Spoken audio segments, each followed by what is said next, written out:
Football is more than goals, trophies, and highlights.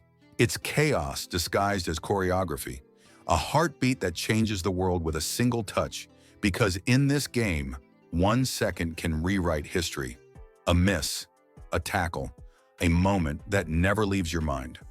What if Ronaldo never got injured? What if Messi played for Spain? What if Zidane kept his cool? The beautiful game is built on moments, but defined by the ones that never happen. This is football's parallel universe, a place where legends were lost, dynasties undone, and dreams rewrote themselves before the final whistle.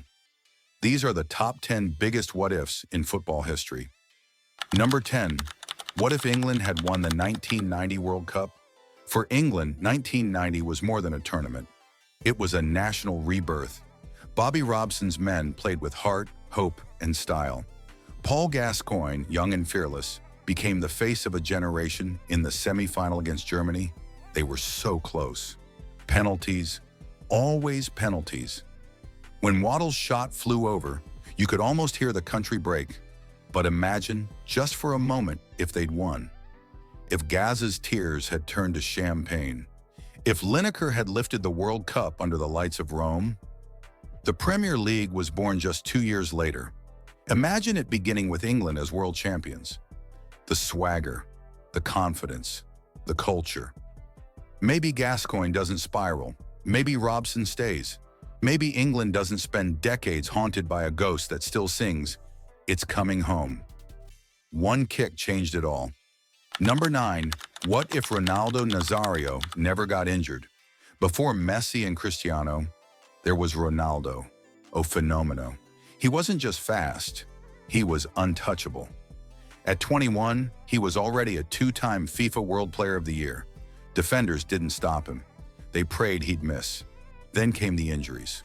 2 knee explosions that would have ended anyone else's career. He rebuilt himself twice, but never again was he that electric force. Imagine Ronaldo without those injuries. More World Cups, more Ballon d'Ors, more fear in defenders' eyes. He could have redefined the record books before the millennium turned. Instead, he became a legend in fragments. Flashes of brilliance instead of a lifetime of dominance. He was the perfect player, trapped in an imperfect body. Number 8. What if Zidane hadn't headbutted Materazzi? Berlin, 2006. World Cup final. Zinedine Zidane's last match. He had already given us that Panenka, ice in his veins, art in his soul. One more goal, one more trophy, and his story would have been complete. But then, Materazzi whispers something, and Zidane, football's philosopher, loses himself for 1 second. A headbutt heard around the world, a red card that ended a career and a dream. If he hadn't done it, France could have won. Zidane could have retired as the ultimate champion. Instead, he walked past the trophy, head down, as Italy lifted it behind him. But maybe that's what makes him immortal. The flaw, the fire.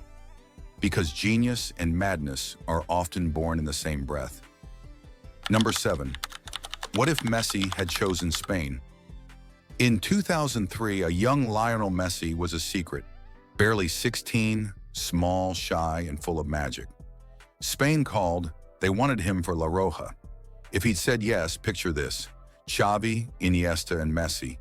Not just at Barcelona, but for Spain Euro 2008, World Cup 2010, Euro 2012, a dynasty stretching beyond imagination. Maybe they win everything. Maybe Messi wins 5 World Cups. Maybe Argentina never gets their miracle in Qatar. But Messi chose his homeland. He chose the blue and white. And because of that, football gave us something better than perfection: emotion. We saw tears, heartbreaks, retirements, and finally, redemption. The story of a boy who never stopped believing. Even when the world said no, some what-ifs are meant to stay unreal, because reality became legend. Number 6. What if Pep Guardiola had stayed at Barcelona? Barcelona, 2008 to 2012.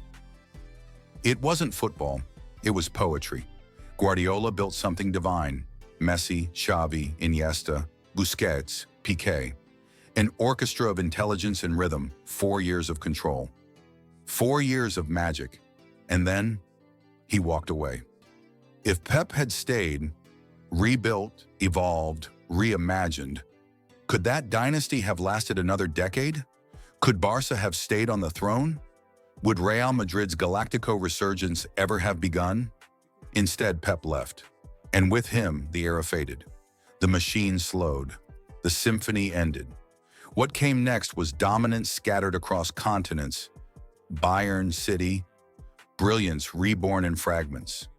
If he'd stayed, maybe football would have remained under one spell. Instead, he took the magic and spread it to the world. Number 5. What if Maradona played in today's era?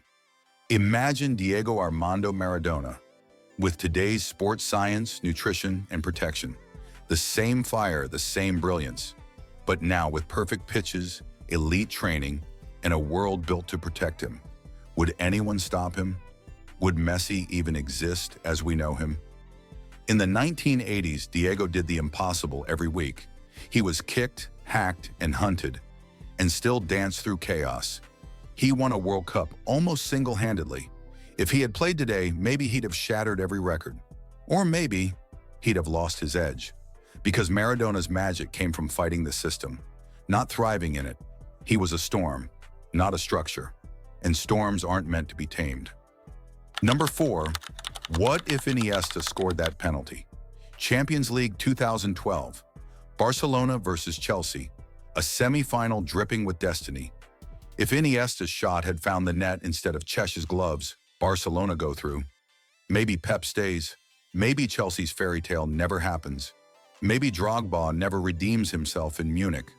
Football would have lost one of its greatest underdog stories, but Barca's empire might have lasted longer.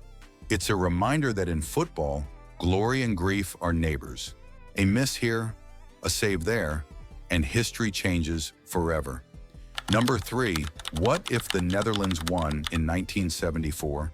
1974, total football, Cruyff, Neeskens, Krol. They reinvented the game, movement, rotation, intelligence. They didn't just play football, they created it, but they lost the final. The prophets never reached paradise. If they had won, Dutch football would have dominated the world. Cruyff's Ajax, Michel's philosophy, it might have ruled the sport for decades. Instead, others borrowed their blueprint and built their own empires. The Netherlands became the greatest team never to win. The artists who changed everything, except the scoreboard. Number 2. What if Mbappé had joined Real Madrid in 2022? Modern football's biggest sliding door moment. Everyone expected it. Mbappé in white, standing at the Bernabeu, the heir to Ronaldo's throne. But he stayed in Paris. He chose control over history. If he'd gone to Madrid, imagine the dynasty. Benzema, Vinicius, Bellingham, Mbappé. Unstoppable, multiple Champions Leagues. A new Galáctico era. Instead, he became the face of Qatar's power play, the player who defied football's biggest club. Did he choose ambition or comfort? Time will tell. But one thing's certain. Every career has a crossroads, and this was his. Number 1. What if Lionel Messi never won the World Cup? For 16 years, Lionel Messi carried the impossible weight of expectation. He had everything, except the one thing he needed most. Every Copa America final lost, every tear shed in blue and white. It built the legend, but also the curse. If Qatar 2022 had ended in defeat, how would history remember him? The greatest ever, or the greatest almost? But destiny waited. And on that December night, Messi lifted the trophy that had eluded him forever.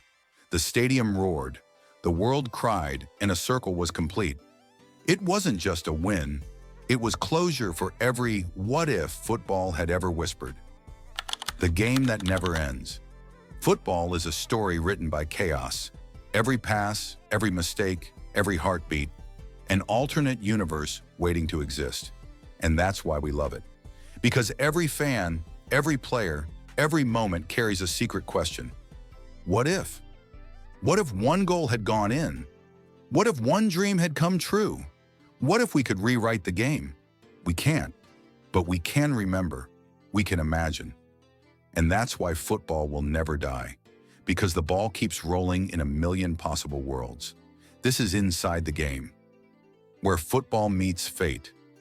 If you enjoyed this journey through football's greatest what-ifs, don't forget to like, comment your own what-if, and subscribe for more stories that go beyond the pitch.